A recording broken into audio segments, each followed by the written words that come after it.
چھوڑے مجھے، کوئی دیکھ لے گا۔ ابھی میں دیوار کے ساتھ ٹیک لگا کر بیٹھا ہی تھا جب مجھے ایک عورت کی جذبات سے بھری ہوئی آواز سنائی دی۔ آواز سننے پر میں چونکا اس لیے تھا کیونکہ اس عورت کی آواز ہو بہو میری چچی جیسی تھی۔ ہمارے گھر کی چھت اور میرے بہترین دوست فرحان کے گھر کی چھت دونوں ایک دوسرے سے ملی ہوئی تھی۔ ایسا معلوم ہوتا تھا جیسے ایک ہی چھت کو دو حصوں میں بانٹ دیا گیا ہو۔ میں پڑھائی میں مدد حاصل کرنے کے لیے فرحان کے پاس گیا تھا۔ عموماً وہ چھت پر ہی پایا جاتا تھا کیونکہ اس نے وہاں کبوتر رکھے ہوئے تھے تو اکثر وہ مجھے چھت پر ہی ملتا تھا۔ میں سیدھا وہیں جا پہنچا۔ وہ اپنے کبوتروں کو دانہ ڈال رہا تھا تو میں سست روی سے چلتے ہوئے دیوار کے ساتھ ٹیک لگا کر چارپائی پر بیٹھ گیا۔ میرے بیٹھنے کی وجہ سے چارپائی نے چرچراہٹ کی ایک آواز نکالی تھی۔ مجھے پھولی ہوئی سانسوں کی آوازیں آ رہی تھی۔ میں نے نظر انداز کیا لیکن جیسے ہی چارپائی نے آواز نکالی فوراً سے دوسری طرف سے ایک عورت کی آواز مجھے سنائی دی جس نے میرے رونگٹے کھڑے کر دیے۔ میں بغیر کچھ سوچے سمجھے جلدی سے چارپائی پر کھڑا ہو گیا۔ وہ جو کوئی بھی تھا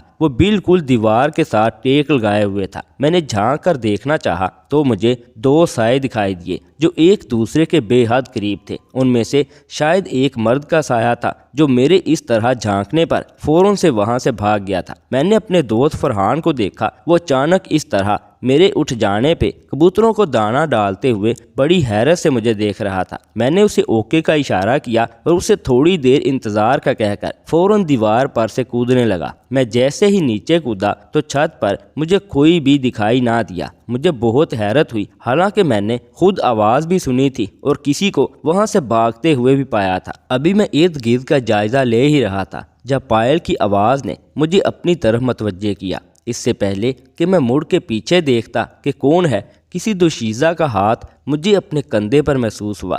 میں نے مڑ کر دیکھا تو وہ کوئی اور نہیں، میری چچی ہی تھی۔ غصے سے میرا برا حال تھا۔ میں پوچھنے لگا، چچی آپ چھت پر کیا کر رہی ہو؟ آپ کو نہیں پتہ اس وقت محلے کے تمام آوارہ لوگ اپنی چھتوں پر موجود ہوتے ہیں اور وہ ایک دوسروں کی چھتوں پر جھانکتے رہتے ہیں۔ اگر انہوں نے آپ کو یہاں دیکھا تو وہ کیا سوچیں گے؟ اور یہاں چھت پر ابھی میں نے کسی آدمی کو بھاگتے ہوئے دیکھا ہے۔ سچ سچ بتائیں کہ وہ کون ہے؟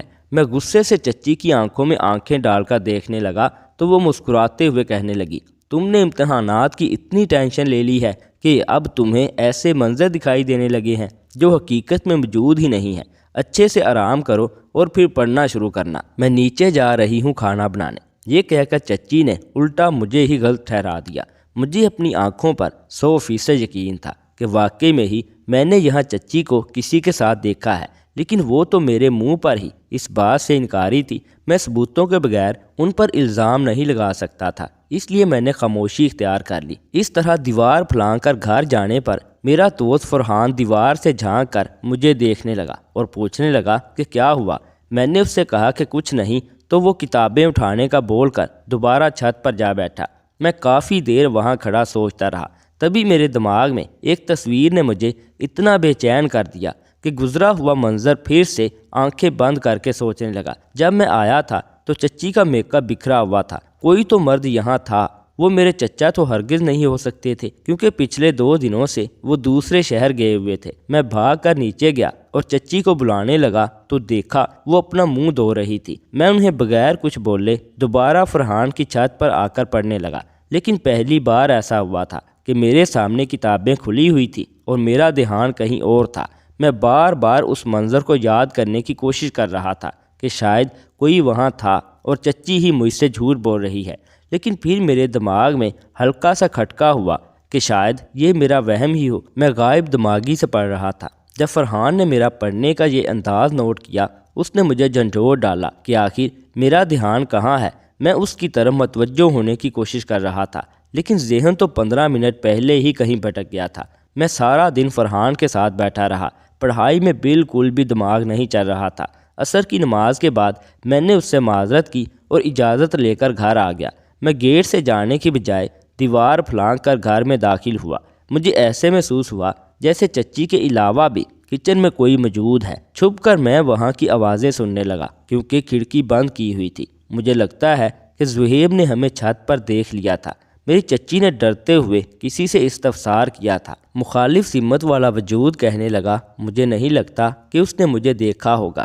میں بہت احتیاط سے وہاں سے نکلا تھا۔ چچی کی ہوں کی آواز کے بعد ایک اور آواز اس آدمی کی گونجی۔ وہ کہنے لگا، تمہارا شوہر تو گھر نہیں ہے تو پھر تمہارا کیا پلان ہے؟ اس کی معنی خیز گفتگو سن کر میرا خون کھولنے لگا۔ میں جلدی سے اندر گیا اور زور زور سے کچن کا دروازہ بجانے لگا جو کہ اندر سے بند تھا۔ مجھے بہت غصہ آنے لگا کہ اندر کوئی تو ہے، چچی مجھ سے جھوٹ بول رہی ہے۔ تبھی میرے دروازہ بجانے پر چچی نے فوراً دروازہ کھولا۔ میں نے سارا کچن جھانکا، مجھے وہاں چچی کے علاوہ کسی اور کی موجودگی محسوس نہ ہوئی تو میں غصہ کرتے ہوئے کہنے لگا، چچی یہاں کوئی آیا تھا، میں نے خود آواز سنی ہے۔ چچی روتے ہوئے کہنے لگی، خواہ مخواہ میں میرے پیچھے پڑے ہوئے ہو، یہاں کوئی بھی نہیں آیا۔ میں تو ڈرامہ دیکھ رہی تھی اور گھر میں کوئی نہیں تھا تو مجھے ڈر لگ رہا تھا، اس لیے میں نے کچن کا دروازہ بند کر لیا تھا۔ ادھر آؤ، میں وہ تمہیں ڈرامہ دکھاتی ہوں، یہ دیکھو یہ پڑا ہے میرا موبائل۔ یہ کہہ کر چچی رونے لگی اور کہنے لگی، اب میں 1 منٹ کے لیے بھی یہاں نہیں رکوں گی۔ تمہارا چچا گھر نہیں ہے تو اس کا مطلب یہ نہیں کہ تم میرے کردار پر الزام لگاؤ گے۔ میں نے کبھی سوچا بھی نہیں تھا کہ تم میرے بارے میں اس طرح کی سوچ رکھتے ہو، میں تو تمہیں اپنا چھوٹا بھائی سمجھتی تھی۔ یہ کہہ کر چچی رونے لگی۔ مجھے اپنی سوچ پر افسوس ہونے لگا کہ خواہ مخواہ میں نے چچی کو اپنے سے بدظن کر دیا ہے۔ میں معافی مانگتے ہوئے کہنے لگا، سوری چچی، شاید آپ ٹھیک کہتی ہیں کہ میں نے امتحانات کی کچھ زیادہ ہی ٹینشن لی ہوئی ہے، چچا کو مت بتائیے گا، میں آپ سے معافی مانگتا ہوں۔ یہ کہہ کر میں کچن سے واپس چلا گیا۔ میرا دماغ بالکل سن ہو رہا تھا۔ میں نے سوچا کیوں نہ تھوڑا سا آرام کر لیا جائے، شاید میں پھر اپنی پڑھائی پر دھیان دے پاؤں۔ لیکن تھوڑی ہی دیر بعد جو منظر میں نے دیکھا اس نے میرے ہوش اڑا دیے، کیونکہ چچی بڑی شدت سے، میرا نام زہیب ہے اور میں ایم اے کا اسٹوڈنٹ ہوں۔ میرے ایک چچا جن کا نام زبیر ہے، ان کی بیوی ملائکہ میری چچی ہے۔ میرے ماں باپ بچپن میں ہی وفات پا گئے تھے۔ میرے چچا کی عمر تب 20 برس تھی، تب میں صرف 5 سال کا تھا۔ میرا چچا مجھ سے 15 سال بڑا ہے۔ اس نے نہ صرف مجھے باپ کا پیار دیا بلکہ میری تعلیم کا خرچہ بھی اسی نے اٹھایا۔ جب تک کہ میں بڑا نہیں ہو گیا تب تک اس نے شادی نہیں کی۔ اس کی بیوی ملائکہ اس سے پورے 15 برس چھوٹی ہے، یوں وہ تقریباً میری ہی ہم عمر لگتی ہے۔ میری چچی بہت زیادہ خوبصورت ہے، یہاں تک کہ شادی شدہ ہونے کے باوجود بھی اکثر عورتیں انہیں کنواری سمجھ کر رشتہ لے آتی ہیں اور ہم لوگ اس بات پر ہنستے رہ جاتے ہیں۔ میرے چچا اپنی بیوی کا ہر ممکن خیال رکھنے کی کوشش کرتے ہیں۔ آج تک انہوں نے ایسی کوئی فرمائش ادھوری نہیں چھوڑی تھی جو میری چچی نے کی ہو۔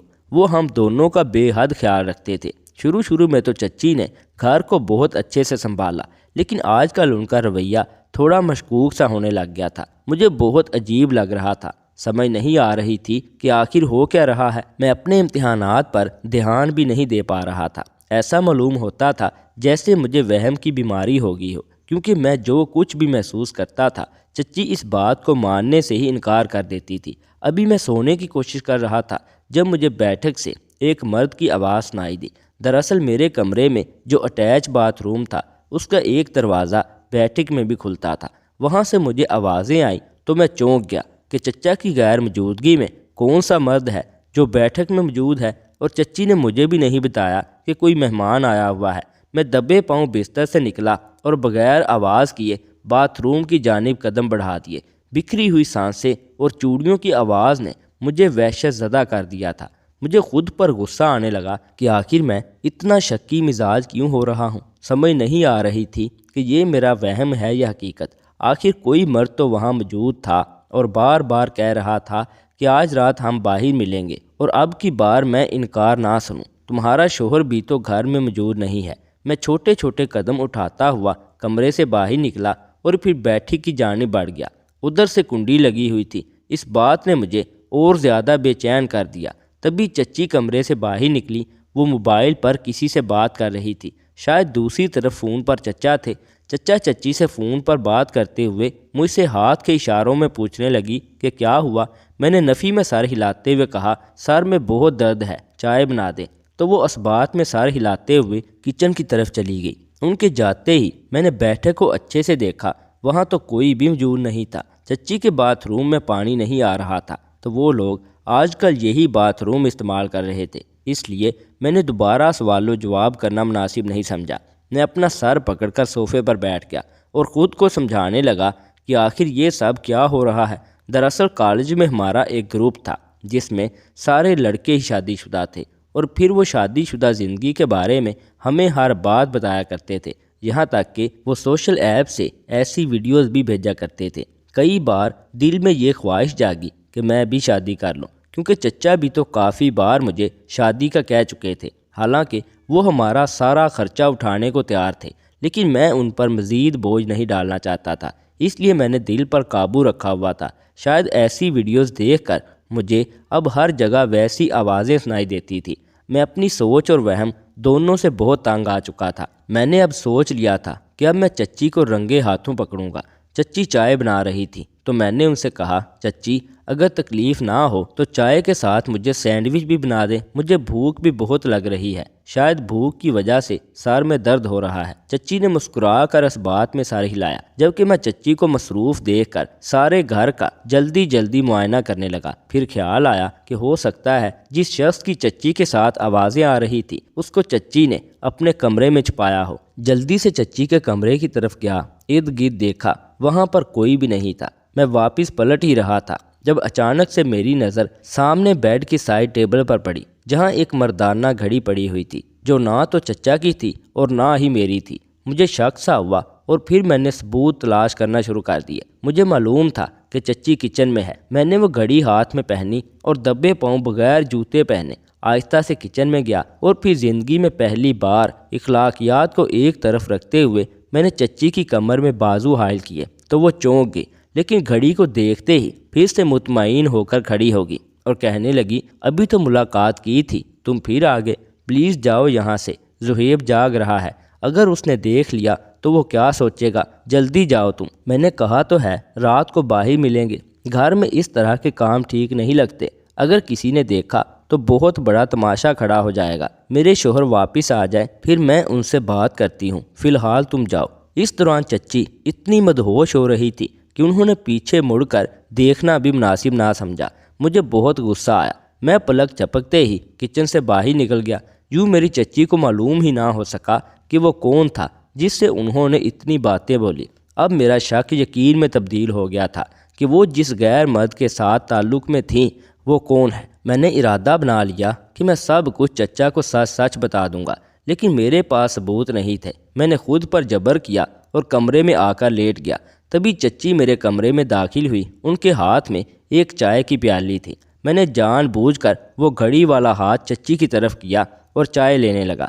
میرے ہاتھ میں وہ گھڑی دیکھ کر چچی ایک دم سے بوکھلا سی گئی اور پھر حیرت سے کبھی مجھے اور کبھی اس گھڑی کو دیکھتی۔ ان کو معلوم ہو گیا تھا کہ یہ گھڑی میری تو نہیں ہے۔ ان کا چہرہ بالکل زرد ہو چکا تھا۔ اس سے پہلے کہ میں انہیں کچھ کہتا انہوں نے چائے سائڈ ٹیبل پر رکھی اور فوراً کمرے سے باہر چلی گئی۔ اس دوران میرا چہرہ بالکل تاثرات سے عاری تھا، اس لیے وہ کچھ بھی جان نہیں پائی، لیکن ہاتھ میں موجود اس گھڑی نے انہیں بہت کچھ سمجھا دیا تھا۔ وہ جلد از جلد اس سب چیزوں کا فیصلہ چاہتی تھی۔ شاید وہ چچا کے ساتھ شادی پہ خوش نہیں تھی۔ ایک تو چچا ان سے عمر میں بہت بڑے تھے، دوسرا زیادہ تر چچا کام کے سلسلے میں دوسرے شہر ہوتے تھے۔ مجھے لگا شاید وہ خود کو اکیلا محسوس کرتی ہیں، لیکن اس کا یہ ہرگز مطلب نہیں تھا کہ وہ ہماری عزت کو یوں سر عام رسوا کرتی رہے اور میں سب کچھ جان بوجھ کر بھی خاموش تماشائی بنا رہوں۔ مجھے ان پر شدید غصہ آ رہا تھا۔ میں نے فیصلہ کر لیا تھا کہ میں اب ہر حال میں اس معاملے کو کسی نہ کسی حتمی نتیجے تک ضرور پہنچاؤں گا۔ اسی دوران پھر جب میں نے چائے اور سینڈوچ کے مزے لیتے ہوئے اپنے دوستوں کی طرف سے سوشل ایپ پر ریسیو ہونے والی دل نشیں ویڈیو دیکھی تو اسے دیکھ کر میرے بھی جذبات مچلنے لگے اور میں غیرت کھانے کی بجائے اب خود غض ہو کر سوچنے لگا کہ جب وہ کسی اور کے ساتھ ایسا کر سکتی ہیں تو پھر وہ میرے ساتھ بھی ایسا کر سکتی ہیں۔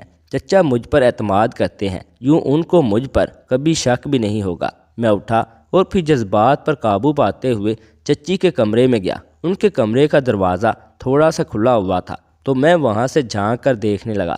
وہ بیڈ پر الٹی لیٹی ہوئی تھی اور شاید موبائل پر کسی سے ویڈیو کال کر رہی تھی۔ ان کا راز فاش ہو جانے کے بعد مجھے نہیں معلوم کہ وہ کس سے بات کر رہی تھی۔ ہاں البتہ ان کے پاس نہ تو دوپٹہ تھا اور نہ ہی انہوں نے خود کو ڈھانپا ہوا تھا، اور وہ اپنے حسن کو دکھاتے ہوئے پوچھ رہی تھی کہ بتاؤ کلیم اللہ میں کیسی لگ رہی ہوں۔ یہ سب دیکھ کر مجھے بہت شرم محسوس ہوئی، لیکن پھر میں اچانک بغیر دروازہ ناک کیے کمرے میں داخل ہو گیا۔ اچانک اس طرح مجھے وہاں دیکھ کر وہ گھبرا گئی، جلدی سے موبائل بند کیا اور دوپٹہ ڈھونڈنے لگی۔ میں آگے بڑھا اور بالکل ان کے سامنے کھڑے ہوتے ہوئے کہنے لگا، جب آپ غیروں کے سامنے بے باک ہو کر کھڑی ہو جاتی ہیں، میں تو پھر بھی آپ کا اپنا ہوں، میرے سامنے پھر کیسی شرم۔ میں معنی خیز انداز میں یہ کہتے ہوئے انہیں غور سے دیکھنے لگا تو وہ بہت گھبرا گئی اور شرم کے مارے 2 قدم پیچھے ہٹی۔ اس سے پہلے کہ میں ان کے قریب بڑھتا وہ فوراً دور ہوئی اور میرے منہ پر ایک تھپڑ مارتے ہوئے کہنے لگی، مجھے لگتا ہے کہ تم ہمارے درمیان موجود رشتہ بھول چکے ہو کہ میں تمہاری چچی ہوں۔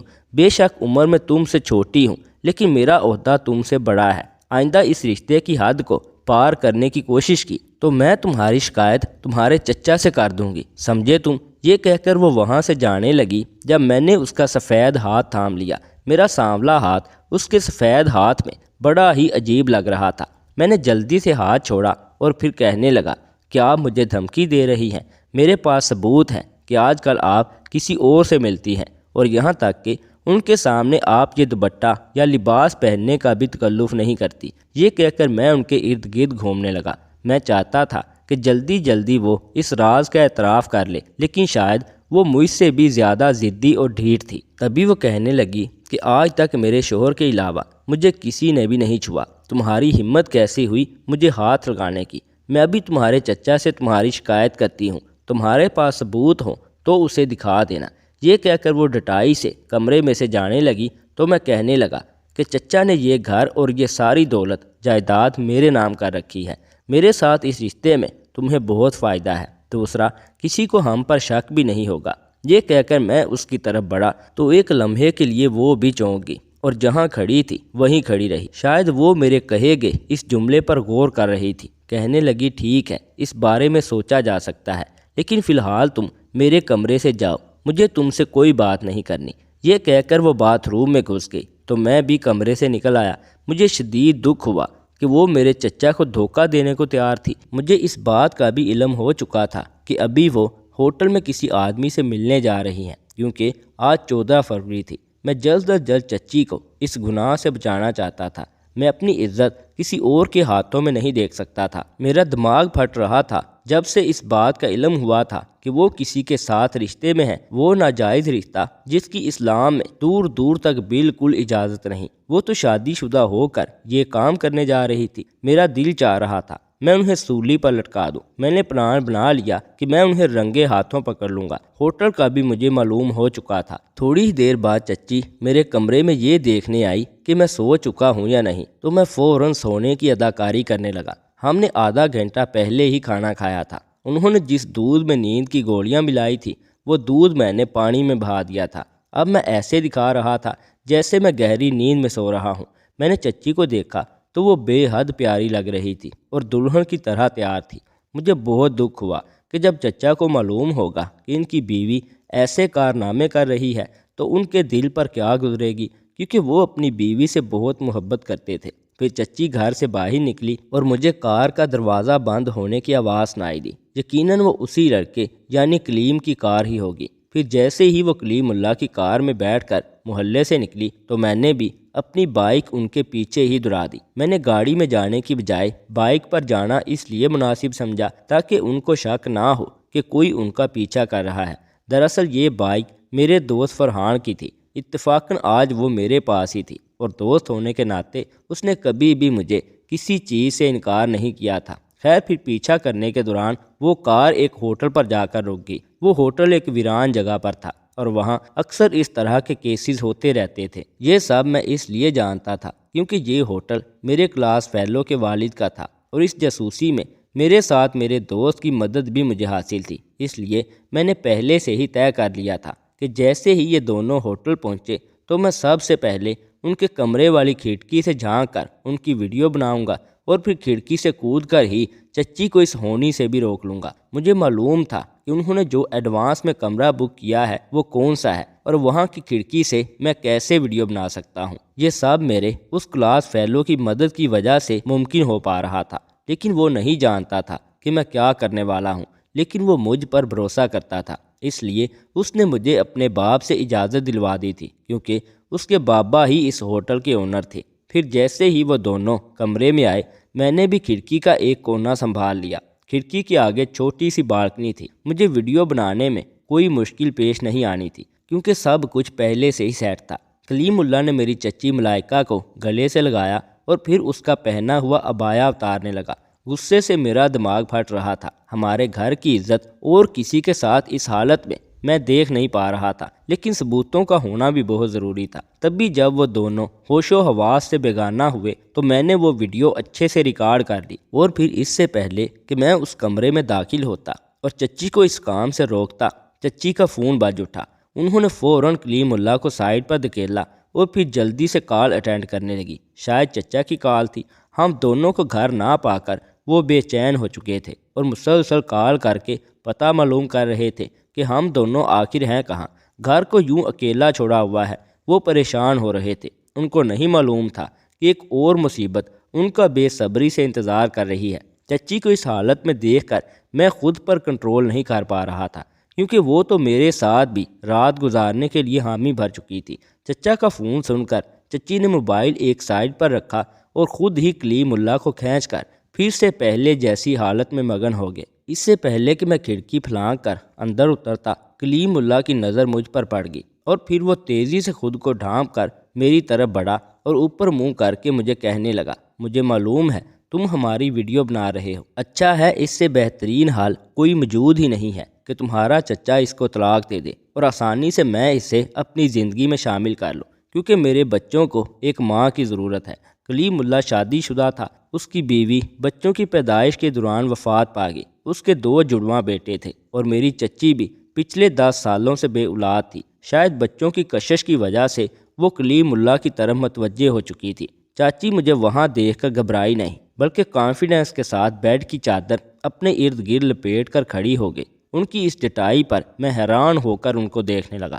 انہوں نے میرا بھروسہ بہت بری طرح سے توڑا تھا، اور جب چچا کو پتہ چلے گا تو اس بیچارے پر کیا گزرے گی۔ تبھی چچی کہنے لگی، تم جانتے بھی نہیں ہو کہ تمہارا چچا باپ بننے کی صلاحیت نہیں رکھتا، اور میں بچوں کی خواہش رکھتی ہوں۔ شادی کے ابتدائی دنوں میں ہی مجھے یہ معلوم ہو گیا تھا کہ تمہارا چچا کبھی باپ نہیں بن سکتا، اس لیے اس نے تمہیں بیٹا بنا کر پالا تاکہ کوئی تو ہو جو اس کے بڑھاپے کا سہارا بنے۔ لیکن میں تو اپنے بچے چاہتی تھی۔ میں اس سے اتنی کم عمر ہوں، ایک اچھا جیون ساتھی ڈیزرو کرتی ہوں۔ میں جلد ہی تمہارے چچا سے طلاق لے لوں گی، اور تمہارے چچا کو بھی اس سب کے بارے میں معلوم ہے۔ ان کی یہ بات سن کر میرے پیروں تلے سے زمین نکل گئی۔ میں یہاں کچھ اور سوچ کر آیا تھا، لیکن حقیقت معلوم کرنے کے بعد میں سر جھکا کر وہاں سے واپس لوٹ آیا۔ تبھی گھر پہنچ کر جب میں نے چچا کو ویڈیو والے وہ ہوشربا مناظر دکھائے تو وہ ایک دم سے اپنی نظریں پھیرتے ہوئے شرمندہ ہو کر بیٹھ گئے اور کہنے لگے، عورت چاہے تو گھر سنوار دے، چاہے تو آدمی کو کہیں بھی منہ دکھانے کے قابل نہ چھوڑے۔ میں جلد ہی اس کو طلاق دینے والا ہوں۔ تمہیں فکر کرنے کی ضرورت نہیں ہے بیٹا، تم اپنی پڑھائی پر دھیان دو۔ یہ کہہ کر چچا افسردہ ہو کر اپنے کمرے میں چلے گئے۔ پھر اگلے ہی دن چچا نے چچی کی خوب دھلائی کرنے کے بعد اسے طلاق دے کر ہمیشہ کے لیے اپنی زندگی سے باہر کر دیا۔ اس کے بعد چچی اور کلیم اللہ کا کیا بنا کچھ پتہ نہیں چلا۔ یقیناً وہ بھی ایک دوسرے کو اپنا کر اپنی زندگی میں مگن ہو چکے ہوں گے۔ دوستو، اس بارے میں کمنٹ سیکشن میں ہمیں اپنی قیمتی رائے ضرور دیجیے گا کہ ایسی صورتحال میں ایک مرد اور عورت کو کیا کرنا چاہیے جو ان کے لیے بہترین فیصلہ ثابت ہو۔ ہمیں آپ کی رائے کا بڑی شدت سے انتظار رہے گا۔ شکریہ۔